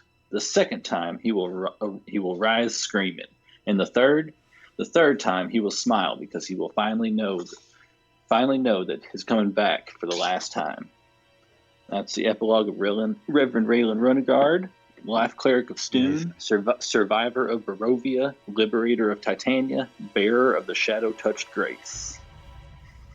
Awesome. Eh, Dude, Hell yeah. that's I love the fucking I titles. need to, awesome. I need to add That's you very all to good. Awesome. Barovia. Awesome. Man, that was so good. Guys, y'all have exceeded expectations tonight. One more. There's one more. I put up I a don't think he's with picture. us. It doesn't matter. All right, here we go. You ready, guys? Everybody sit back, relax, close your eyes if you wish. We're going to take a little ride here. Raskeller's Epilogue. Read in the voice of Oglethorpe the Old. Blackout. Then sound. Waves violent and merciless, crashing against black rock like judgment. The darkness thins. Moonlight reveals the storm-warm coast of the Villon Reach. Then drifts inland to the once beautiful, now neglected city of Londeth. Cracked marble, tarnished brass, vines where banners once hung. The camera rises in a slow spiral around the pale, serpentine tower of the once feared House of Estaminos Inquisition that loomed over the torture dungeons below. The infamous College of Whispers. Higher, higher the camera pans, then through the top chamber window. Inside, silk curtains stir in the sea breeze. The chamber is lavish, still, and tomb beautiful. In the bed below lies Rathskeller, gorgeous, pale, restless. He jolts awake. For one terrible heartbeat, he's still in Barovia. Then he sees the chamber, the curtains, the sea wind. Alondeth. No, no, no! He frantically grabs his neck, searching for bite marks. Nothing. He feels his teeth for fangs. Nothing. He tears open his nightshirt and frantically checks his chest for the stake wound. Nothing. Smooth skin, no scar, no puncture, no blood. Silence. The relief breaks through him in a raw, breathless laugh. It was all a nightmare, Barovia, just a nightmare.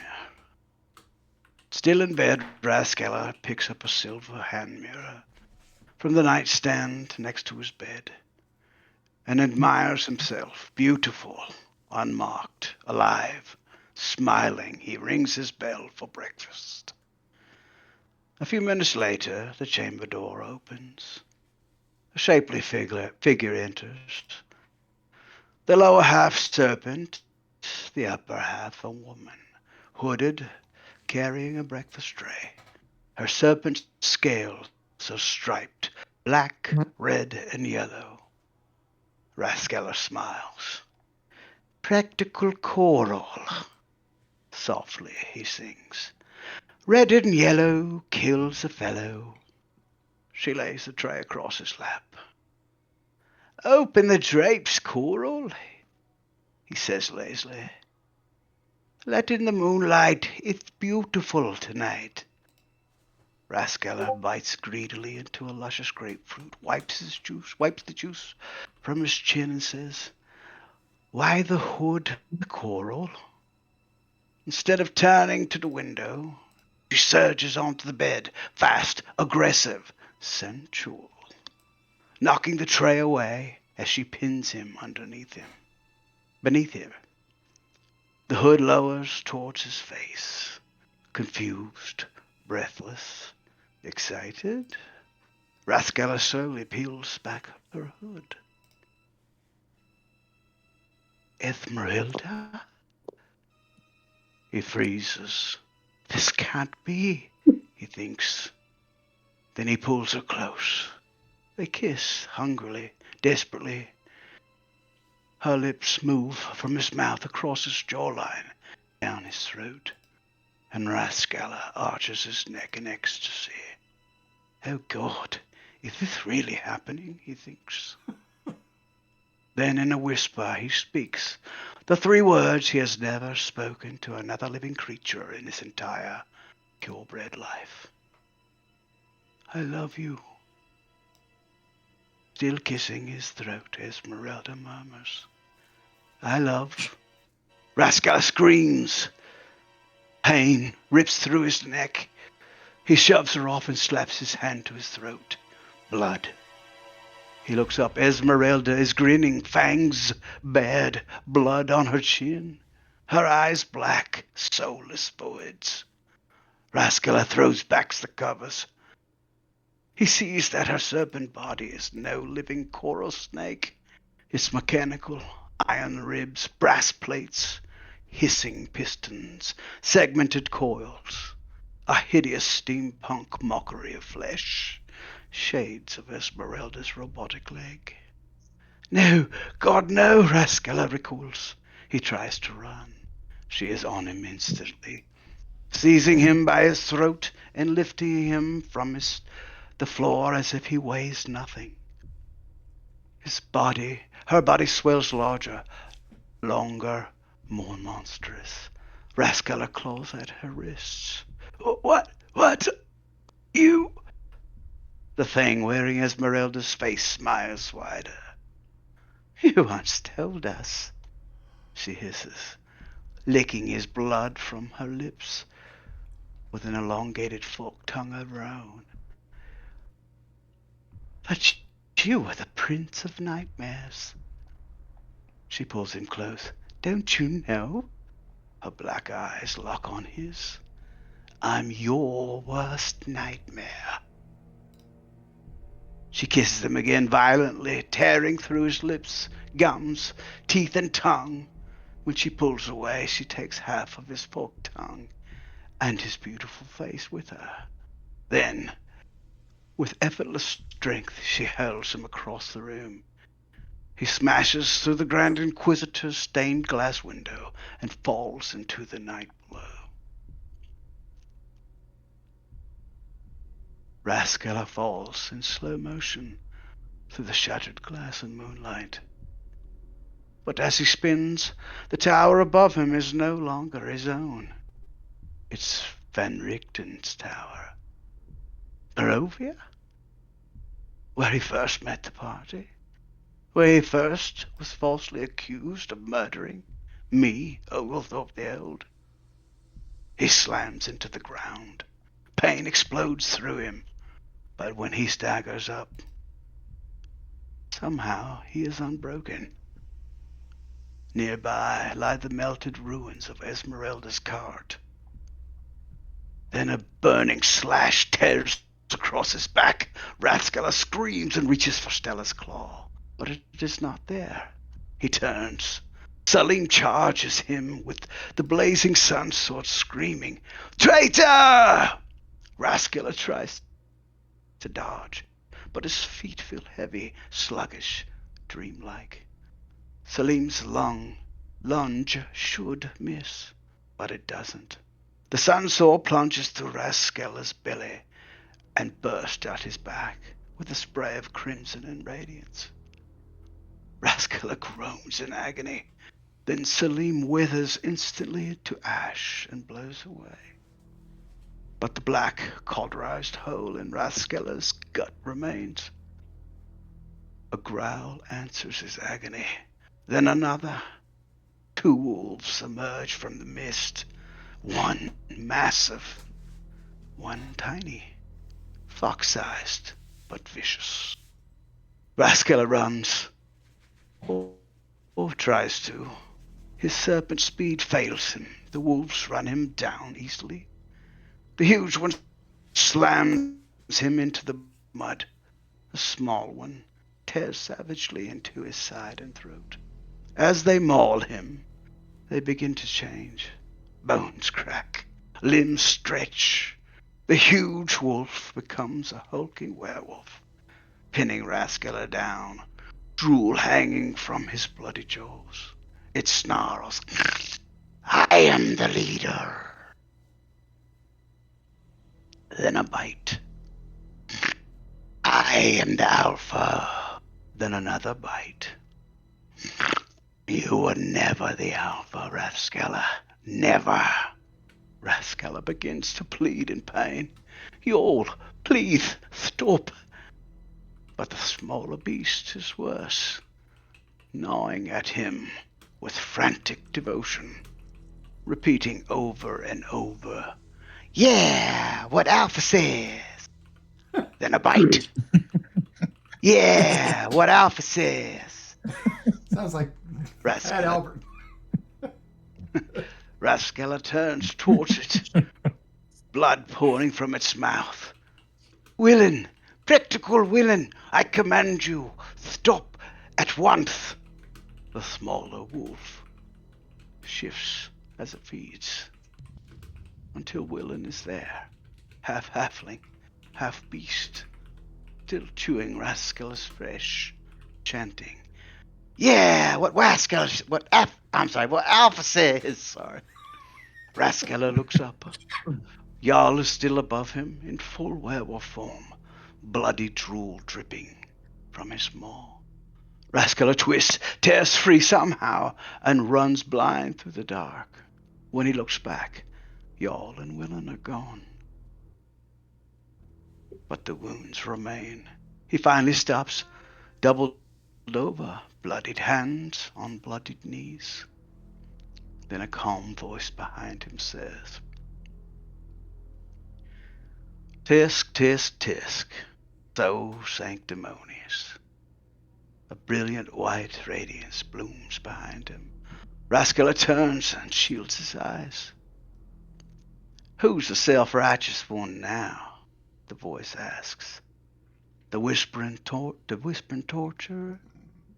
Inside the light stands Reverend Raylan, a brilliant silhouette burning with burning crimson eyes.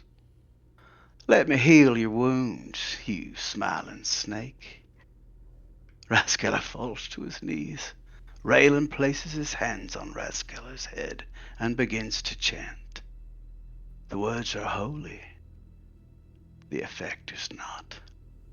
Raskala's wounds begin to glow, red, then white, then blinding gold. But they do not close. They ignite. Raskala screams in the worst pain. Worse than the stake, worse than the bite, worse than the sun sword. Like radiant goodness itself, has entered him only to burn every evil thing inside him. When he opens his eyes, Raylan is gone.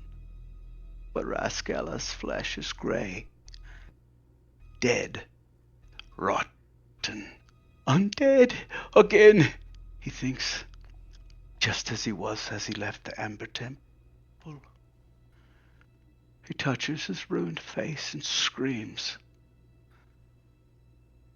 As an answer from the fog steps Miroslav, ghostly, gaunt, and wrong. A monster hunter wrapped in grave clothes, his ruined face hidden behind a mask. He said nothing. He only lowered the mask. Raskala saw what lay beneath. And for one perfect instant, fear, true fear, finally found him.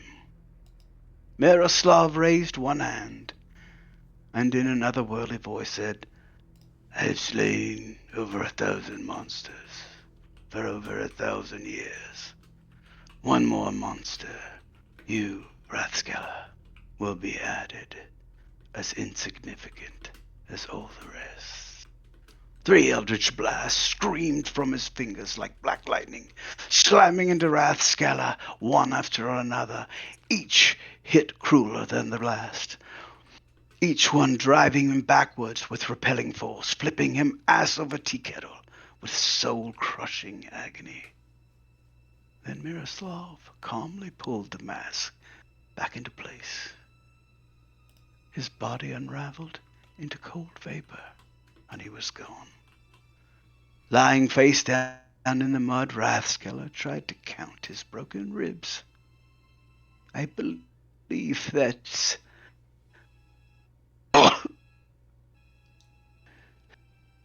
every single one of them," he mumbled as he coughed up even more blood. As he tries to rise, Rathskeller is suddenly yanked upward by the back of his neck into the storm-black sky, hundreds of feet above the earth, dangling in iron claws. He hears, "Oh yeah, big man, you made me kneel. Now this shit gets real." Rathskeller twists. Jide holds him one-handed by the throat. Bone-like wings spread wide across the thunderclouds.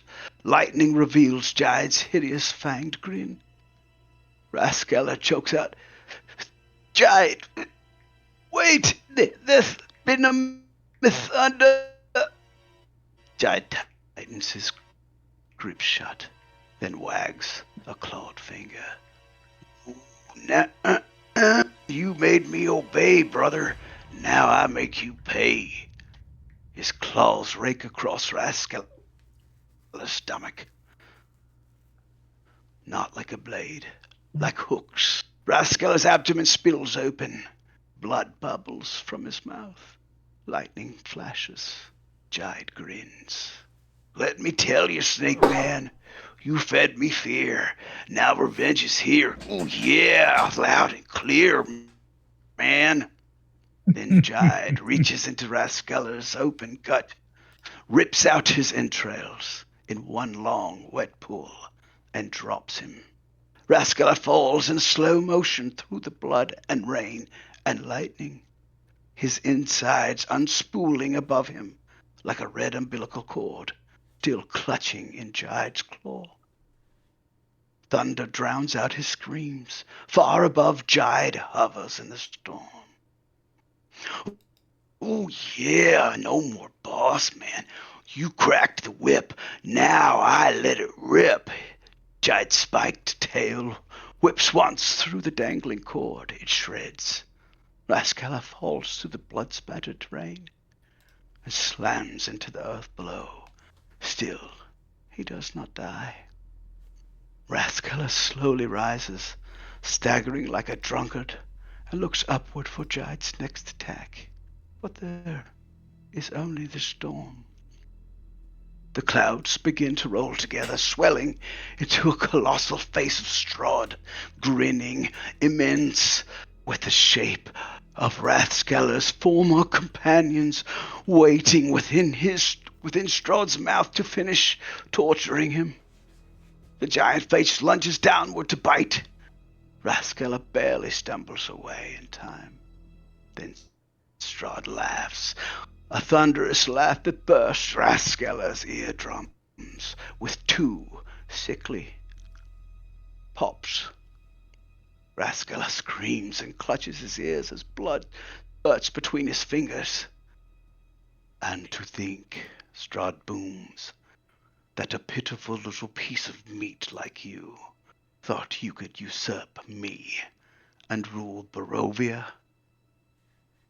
He laughs again. More blood sprays from Rathskeller's ears. Rathskeller collapses to his knees.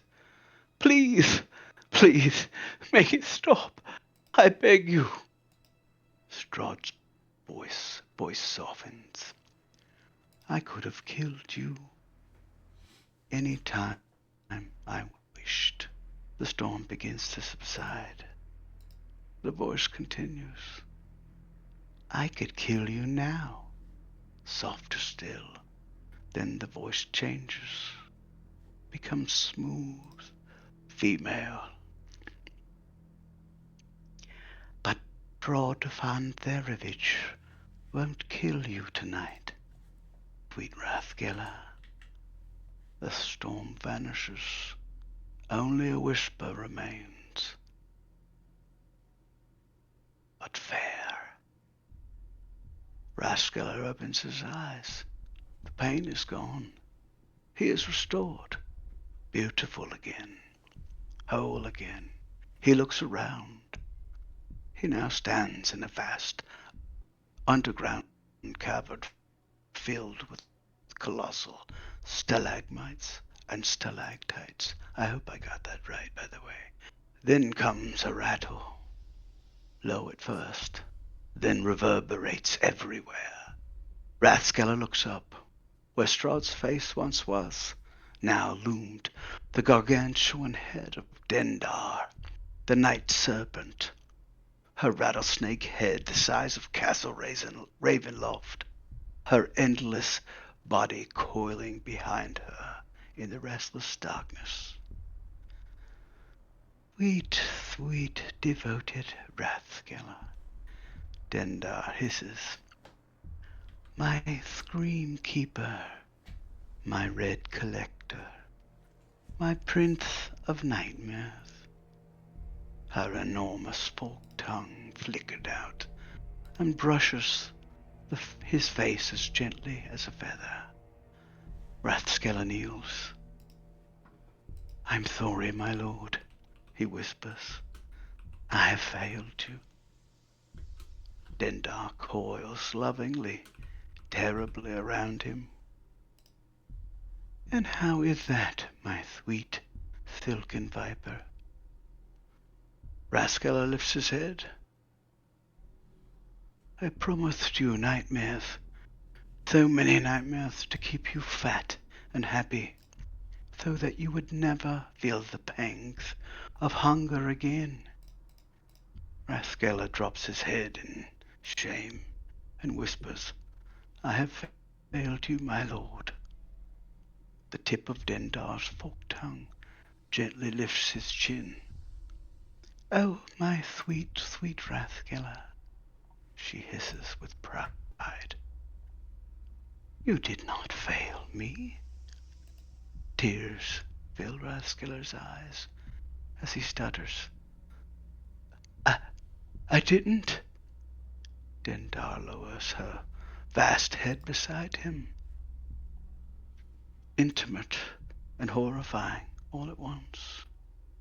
Oh, my sweet Rathskeller, you never disappoint me, and you shan't today.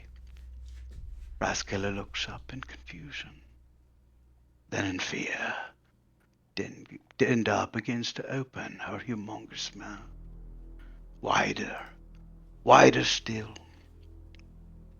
Her fangs rise like fortress towers. Heat rolls from her throat.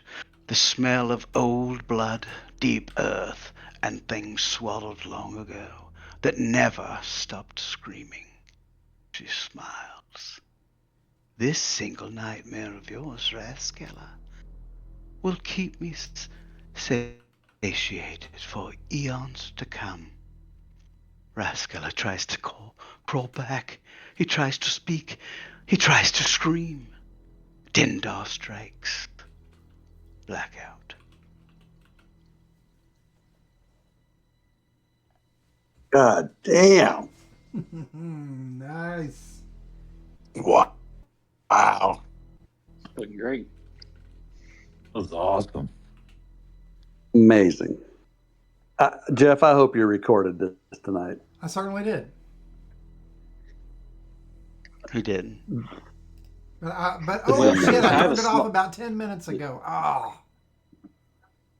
Well, I'm glad you guys like Go it. ahead, Rev. I was just gonna ask. I got a small little prayer that went along. I didn't want to do it right after because it's a little repetitive with some of the stuff I said, but since I made it, I'll go ahead and say it. This was a prayer to Soon, acknowledging the love, shadow, and the gifts that remain. Lady of love, hear me. I stand in your light still, even if my shadow is longer than it once was. What Barovia carved into me was not devotion but consequence, and you did not turn your face away. I see now in a darkness as clearly as I saw beauty in the sun. I feel life before it speaks, breath before it cries out. If my eyes unsettle, let them still serve you, not as instruments of fear, but of vigilance. You have taught me that love is not fragile. It endures scars, it survives bargains, it persists even when resurrection itself leaves a mark. 3 times I may fall and rise again. Each return costs me something of myself, and yet you allow it, not as indulgence, but as mercy with boundaries. If I must be hardened to one harm and laid bare to another, let me accept the balance. Let my strength never make me careless, and my vulnerabilities never make me cruel. I will not hide what I have become. I will not glorify it either. I remain yours, changed but unbroken. When I love, let it still heal. When I fall, let it still matter. When the sun rises, let me always remember what it cost to see it again. And that's it. Nice. I like Awesome. Anybody else Guys. have anything they want to add before I Other than wrap everybody was this? fucking awesome, and congratulations on being awesome. Yeah, I agree. Well, I'm patting many myself on the back years right now. into the future. For What was that, those Jeff? of you who did not return to Barovia, you begin to hear rumors that the region known as Barovia, that so mysteriously appeared out of nowhere, has just as suddenly disappeared once again. For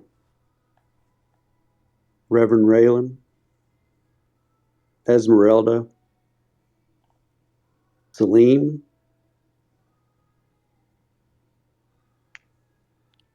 and Dr. Miroslav, as he now exists, stayed in Barovia, all in their own regions, in their own areas, doing their own,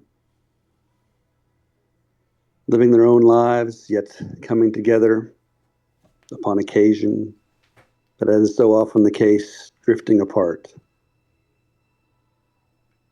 But one morning you all rise, expecting to see the sun shining bright, as it has done almost every day for the last 50 plus years. And you are shocked and horrified when you look out your windows and see the mists have returned. What? Oh shit. Blackout. Oh shit. Oh We see the no. glow of 9 sarcophagi I ain't with touching it. mists rolling around the floor of this dark room. And in the midst of these 9 dimly glowing sarcophagi, there is an open coffin.